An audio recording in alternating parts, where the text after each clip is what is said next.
Dawn spread a dull grey light across the frozen Montana prairie. Caleb Thorne rode the fence line, his breath pluming white into the wind. He'd been up since before sunrise, checking for breaks after the night's storm. The blizzard had left the world in deep silence, broken only by the groan of ice and the creak of his saddle. He leaned forward, urging his mare through the snowdrifts, when a dark shape near the creek bed caught his eye. Something stood motionless against the white. Caleb slowed his horse. As he got closer, his stomach turned over. It was a horse, its reins tangled in a cottonwood branch, its coat slick with frost. The animal shifted weakly, its eyes wide with fear. No rider, no wagon in sight, just the low whistle of the wind. He dismounted, boots crunching through the ice crust. The cold bit his gloves as he reached for the reins, soothing the mare with a low voice. "Easy now, girl." That's when he heard it. A sound so faint he thought the wind was playing tricks. A soft, ragged breath. He turned and crouched low. There under the tree roots, half buried in snow, lay a child. A boy no older than 5, wrapped in a blue blanket stiff with frost. Caleb's heart lurched. He knelt, brushing snow from the small face. The boy's lips were blue, his eyes shut tight, his skin pale as wax. For a terrible moment, Caleb feared he was too late. Then the little chest rose in a shallow, trembling breath. Pinned to the blanket was a scrap of paper, its edges curled and wet. Caleb peeled it loose and squinted at the shaky writing. The world seemed to shrink around them, the wind itself holding its breath. Caleb lifted the boy into his arms. He was light, too light and limp as a rag doll. His small hands still clutched the edge of the blanket. Caleb's throat tightened. Whoever had left him here had done so knowing death was close. He hurried back to his horse, settled the child in front of the saddle, and wrapped his own coat around them both. The ride back to the cabin was slow, fighting through the deep drifts. Every step was a prayer that the fragile breath wouldn't stop. By the time Caleb reached home, his hands were numb and the boy's skin was nearly white. The cabin door was stuck from the cold. He shouldered it open, snow scattering across the floor. Inside, the fire had burned down to embers. He laid the child on his cot and threw kindling on the coals until flames leapt up again.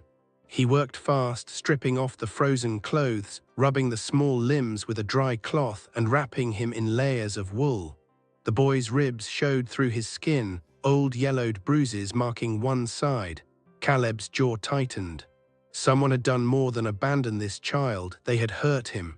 When he touched the blue blanket again, something about it made him pause. Even damp, the fabric felt fine and smooth, the stitching small and perfect, unlike anything made on the frontier. French knots lined the edge, the kind of detailed work that took months to learn. He lifted it toward the lamplight. Under the wool he felt something hard and flat, paper sealed inside the lining with wax. He set it aside and focused on the boy. "Come on, son," he murmured, dipping a rag in warm water to clean the child's face. Dirt came away in streaks. Underneath was a face too thin for his age, framed by dark hair stuck to his forehead. Caleb spooned warm broth between the boy's lips. Most of it spilled, but a little went down. Slowly, the shallow breathing deepened. Hours passed before the blue tint left the boy's skin. Caleb sat by the fire, his rifle across his knees, watching the small rise and fall of the chest. Outside, the wind howled. He hadn't held a child since the fever took his wife and baby girl 5 winters ago. The boy stirred, his eyelids fluttering. Caleb leaned forward. The child's lips moved. "You're safe now," Caleb said softly. "You're warm." The grey eyes opened halfway, unfocused. "What oak, son?" Caleb whispered. "Where Papa carved." The boy's hand reached weakly for the blanket. "Don't leave me." "I won't," Caleb said, pulling the wool higher. "You rest now." The boy's breathing steadied, his small hand still gripping the fabric. Caleb stared at the hidden seam in the blanket. He could tear it open, see what was inside, but something stopped him. The careful stitching reminded him of his mother's hands, steady and patient. Tearing it apart felt wrong. Outside, the snow began again, soft and steady, covering all tracks. By morning, no one would know where this boy had come from. Maybe that was a mercy. At sunrise, Caleb saddled up and rode into town. The cold strung his face under the pale, endless sky. He headed for Dr. Elias Harrison's small office near the general store. The doctor listened to the boy's chest and shook his head. Lungs half-flooded, pneumonia. He needs quinine, heat and time. $40 worth of medicine if I have to send for more from Billings. Caleb's stomach sank. $40 was all he had set aside for spring seed. I'll have it by sundown, he said. Caleb, the doctor said gently, where did you find him? Under a cottonwood a mile north of my fence line.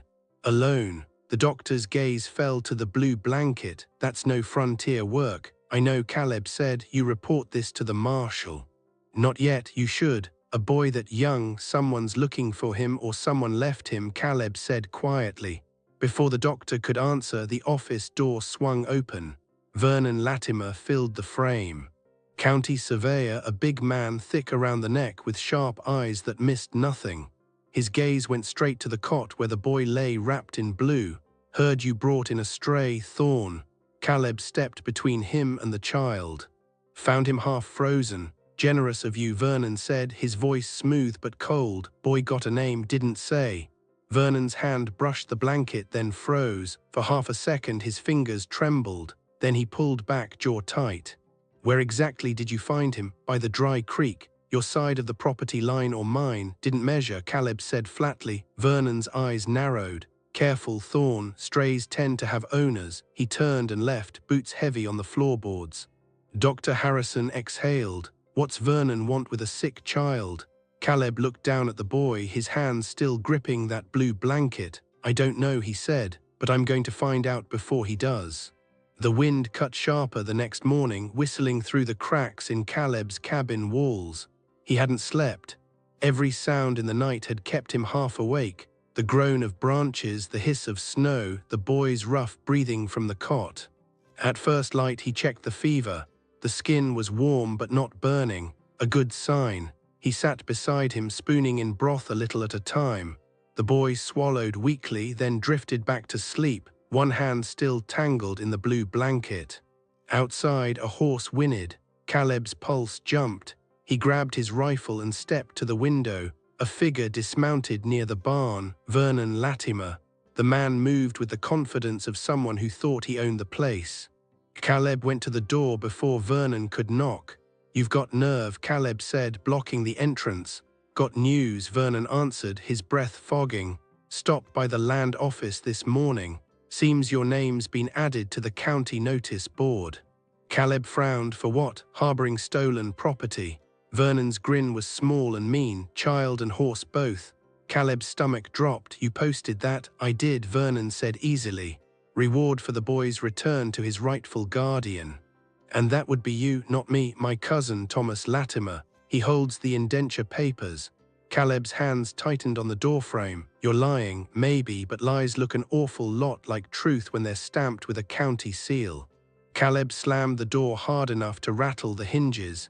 He paced the room, rage burning through him. On the cot, the boy stirred and whimpered. Caleb forced his breathing steady and went to him. It's all right, son, you're safe. But he didn't believe it, not anymore. That afternoon he rode into town. Folks stared as he passed, some looked away, others whispered. At the land office the proof hung right there, a fresh poster nailed to the wall. Caleb Thorne wanted for harboring stolen property. His own name in black ink. He ripped it down and stormed inside. Vernon sat behind his desk, a surveyor's chain glinting beside his ledger. He didn't look up. Defacing a county notice is a misdemeanor. Caleb threw the crumpled paper on the desk. That boy is not stolen. He was dying out there. It doesn't change the law, Vernon said, closing his ledger slowly. Return the child and I'll forget the notice. No questions asked. Not happening. Then I file with the marshal. Caleb leaned forward, eyes hard. Let me talk to this cousin of yours. Vernon's smirk didn't reach his eyes. He's in Red Fork, won't be back till spring. He pulled a blank form from a drawer. You could sign temporary guardianship over to me until then. Child stays warm, fed, safe. Caleb's voice was low. You mean under your thumb? Vernon shrugged. 3 days, Thorne, then I go to the marshal. When Caleb returned home, Mave Coran was waiting by the fence. Her shawl flapped in the wind, her cheeks raw from the cold. She ran the boarding house in town, the only one who didn't ask questions. I saw the notice, she said quietly. Vernon's poisoning the town against you. Caleb nodded. He's got the law in his pocket. Mave pressed a small purse into his hand. $60, take it. Mave, I can't. You can and you will, she said, her voice cracking but steady. I lost my boy 10 years ago to fever. Would have given every cent I had if someone could have saved him. She looked toward the cabin. You saved that child, let me help. Caleb swallowed hard and nodded. Thank you. Watch Vernon, she said, eyes sharp. A man doesn't fight this hard for someone else's property unless it's really his. That evening, when Caleb rode back with the medicine, he saw Vernon's horse tied to his porch rail. His pulse spiked. He pushed through the door, rifle in hand. Vernon stood by the fire, a rolled document sealed with red wax in his hands. Didn't invite you, Caleb said flatly. Didn't need an invitation. Vernon unrolled the paper and smoothed it across the table. Eviction notice effective immediately. You've got 90 days to vacate. Caleb's breath caught. What are you talking about? Your land, Vernon said, belongs to me now. Territorial deed dates back to 1875. Amos Latimer's claim. My brother passed it to me. Yours dates to 1880. Guess who wins? Caleb's jaw clenched. That's a lie. I worked this land for 7 years. You filed wrong, Vernon said calmly. County records confirm it. You're the county surveyor, Caleb snapped. Exactly, Vernon smiled. Which means when I say the boundaries are off, they're off. Caleb's vision blurred with anger. Why now, Vernon? Why this boy? Because you've got something that belongs to me. Vernon's voice dropped to a whisper.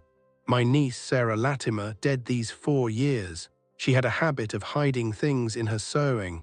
Clever girl, she stole something before she died. Something sewn inside that blanket. Caleb's blood ran cold.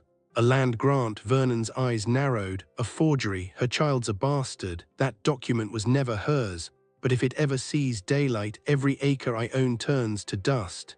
So here's the trade. He tapped the table. Give me the boy and the blanket, I'll tear up the eviction, you keep your land. Caleb's voice was quiet. No, Vernon's face turned hard as stone. Then you've got 90 days left to watch everything you built burn. He stepped to the door, and I'll still take the boy. The door slammed behind him. Silence filled the room, broken only by the crackle of the fire and the child's faint breathing. Caleb looked at the eviction notice lying on the table. His hands trembled as he picked it up, the ink still fresh. He sat down beside the cot. The boy's fever had broken, but his face was pale, his body fragile. Caleb brushed the hair from his forehead and whispered, I won't let him take you. Outside, the snow fell heavier, covering everything. By morning, the past would be buried again. At dawn, Mave returned with a pot of chicken broth and her sharp, steady eyes. She crouched beside the cot, touching the boy's forehead. Fever's down, that's good. Her gaze shifted to the blanket. Mind if I look? Caleb nodded. She lifted the fabric to the light and traced the stitching with her fingertips. French knots, she murmured. This is fine work. Maybe East Coast, maybe even European. Only wealthy girls learned it. Vernon said his niece made it, Caleb said. Mave froze. Sarah Latimer, you knew her. She lived above the Mercantile 5 years ago. Pregnant, no husband. Vernon turned her away. She worked herself to death. Caleb nodded slowly. Then this boy is hers. Mave pressed her thumb to the seam, feeling the hidden pocket. If Sarah hid something in here, it's because Vernon was trying to steal it. That man's been cheating folks out of land for years. I'll prove it, Caleb said. Then you'll need help, Mave said, eyes fierce. And proof. Just then the boy stirred. His grey eyes blinked open. He looked at Mave, then at Caleb. Where's Mama? He whispered. Caleb knelt beside him. You're safe now, son. What's your name?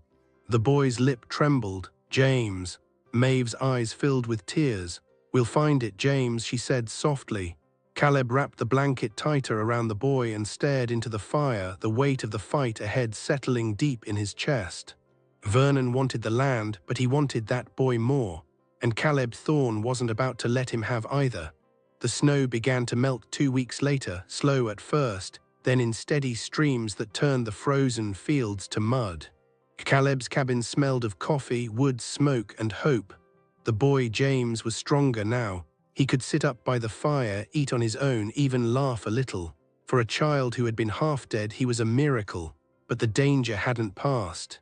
Vernon Latimer was still out there, and now his lies had grown teeth. Caleb's rifle hung by the door. Every knock made him tense. When the sound finally came one grey morning, 2 sharp raps and a pause, Caleb was already on his feet. He opened the door to see a tall man with a grey beard and kind eyes, his coat dusty from long travel. "Name's Isaac Drummond," the man said. "Mave Coran sent me."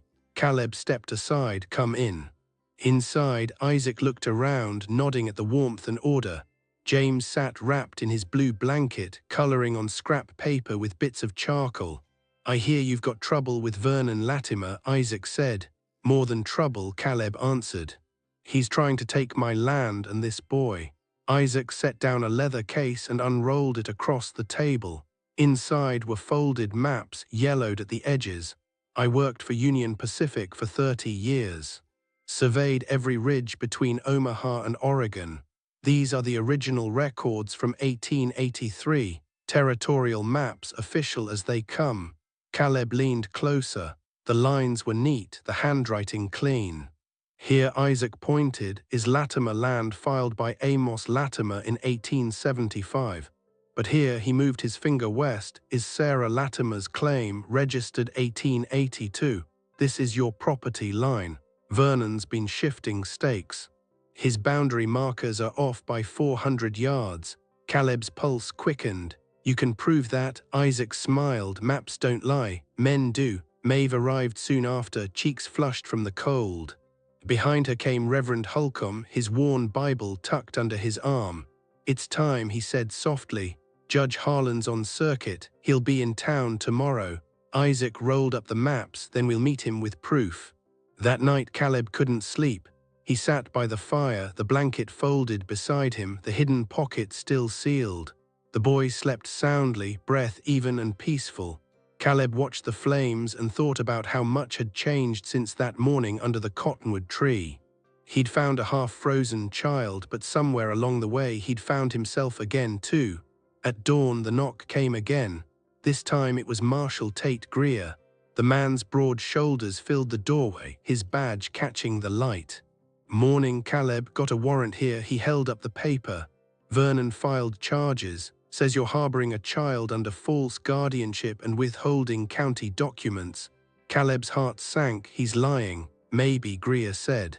"But the warrant's signed. I've got to do something.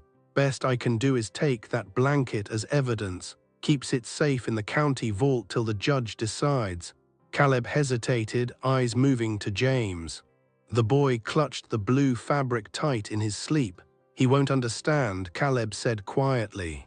"I'll let Mave and Isaac witness the transfer," Greer said. "No tricks." Caleb nodded slowly. He knelt by the cot. "James," he said softly, "we need to let the marshal hold your blanket for a little while." The boy's eyes opened wide and afraid. "Mama made it." "I know," Caleb said, voice thick. "And we'll get it back, I promise." The boy's lip trembled, but he nodded and let go. Outside, the wind had softened. Mave and Isaac stood beside Greer's horse as the marshal wrapped the blanket carefully in oiled cloth. He spoke each step aloud for the record, then handed the witnesses the log book to sign. When it was done, he met Caleb's eyes. "Vernon's pressing hard, but if what I've heard about that blanket's true, it'll end him." He rode off toward town. Caleb stood watching until the sound faded. The air felt heavy, like the whole world was holding its breath. That night the knock on the door came again, not the marshal this time. Vernon. He staggered inside, drunk and desperate, eyes red-rimmed. "You think you've won?" he slurred. "You think that boy makes you righteous?" "Leave Vernon," Caleb said quietly. "I built this county," Vernon shouted. "Every road, every fence, every deed, it's mine. Sarah stole from me. That boy is a curse. He's her son," Caleb said, "and you let her die." Vernon's face twisted. "You don't understand. It was supposed to be mine, all of it." His voice broke. He stumbled toward the door, muttering. When he was gone, Caleb found something lying on the porch. The surveyor's chain coiled in the cold, Vernon's pride left behind like a confession. The next morning, Isaac, Mave, the Reverend, and Caleb gathered at Mave's boarding house. The judge would arrive at noon. On the table lay their proof: the maps, the church record of Sarah's marriage, the women's quilting ledger showing her tax payments, years of truth hidden under lies. James sat beside Caleb, sketching on the corner of a paper. He drew a tree massive, split by lightning, half dead, half alive. "That's the oak," he said. "Mama said Papa carved their names there." Isaac froze. "Split oak," he murmured. He pulled out his map and traced a property line, recorded in 1881. Lightning strike noted. "That tree is the landmark dividing Sarah's claim from Vernon's. If it's still standing, that's proof." Caleb nodded. "It's still there." The sound of hoofbeats outside broke the moment. Marshal Greer entered, hat in hand. "Judge Harlan's in town, wants to hold the hearing here at noon." Mave's voice was calm but firm. "Then let's get ready." By midday, every seat in the boarding house was filled. The townsfolk had come, some curious, some guilty. Judge Harlan sat at the head of the table, silver-haired and stern. "We're here to settle the guardianship of the child James and the property claim between Caleb Thorne and Vernon Latimer." Vernon sat stiff, eyes bloodshot. Caleb felt James's small hand find his. One by one, the evidence came out. Reverend Hulcom spoke first, his voice shaking but steady. "I married Sarah Latimer to Daniel Foster in 1882. James is their son." Mave showed the ledger. Isaac laid down his map beside Vernon's altered one, the lines clear for all to see. Greer presented the report from Helena confirming the ink on Vernon's indenture papers was new, not 4 years old. Finally, Judge Harlan leaned forward. "Mr. Latimer, these documents prove a pattern of fraud. Do you deny it?" Vernon's mouth opened but no words came. His face went pale. "The land," the judge said firmly, "belongs to Sarah, and the boy belongs with the man who saved him." He turned to Caleb. "By authority of the territorial court, I name you guardian of James Thorne." The room fell silent. Then the Reverend whispered, "Amen." Vernon sagged in his chair, defeated. When the marshal placed irons on his wrists, he didn't fight. "She shouldn't have loved that boy," he muttered, "but she did." Later, the crowd followed Caleb, James, and Isaac out to the meadow. The split oak stood there, half scarred, half alive. The carving was still visible, Daniel plus Sarah. Isaac measured from the tree to the boundary stakes. 400 yards exactly, he said, just like the map. Caleb knelt beside James. "This land's yours now, son. Your mama made sure of it." The boy touched the carving with small fingers, eyes bright. "Can we come back here, Papa?" "Anytime you want," Caleb said. They left the blue blanket hanging over one of the oak's low branches, bright against the bark. A flag of peace, a promise kept. That evening, as the sun sank behind the hills, neighbors gathered at Caleb's cabin. Mave brought stew. Isaac told railroad stories. The Reverend said a quiet grace. For the first time in years, the place felt like home. When the others left, Caleb carried James to bed, tucking him under the quilts. The boy's breathing was deep and even. Outside, the night was quiet. Caleb looked out across the land, his land, the boy's land, and thought of the woman who had sewn truth into fabric and trusted the world to be kind. "We got him, Sarah," he whispered to the wind. "He's safe now." The wind moved through the trees, soft as a mother's hand. The apple sapling they'd planted near the oak would bloom come summer, and the land, as Sarah once said, would remember. If this story moved you, make sure to subscribe for more tales of courage and hope. Give this video a like if you were rooting for Caleb and James, and share it with someone who needs a reminder that kindness can change everything. Thank you for watching. Ease, and share it with someone who needs a reminder that kindness can change everything. Thank you for watching.